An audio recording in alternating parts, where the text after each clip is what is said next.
رسائل من الرومانس انجل من حبيبك.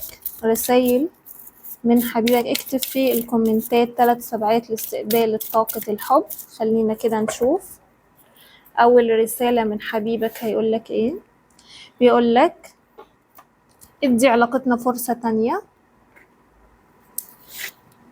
بيقولك انا حاسس بباشن او انجذاب قوي اتجاهك، مش قادر اقاوم الانجذاب ده اطلاقا.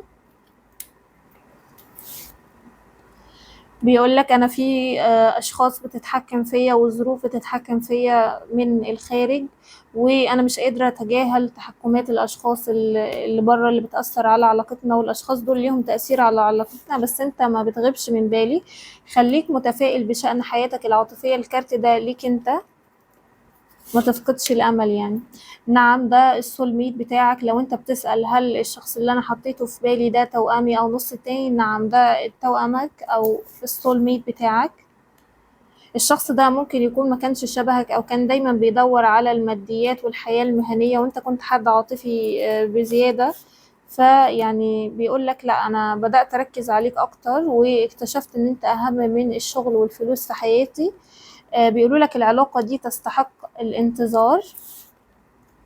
true love فيها حب حقيقي. لو انت بتشكك في حب حقيقي حبيبك ليك، فلا، حبيبك بيحبك ما تقلقش.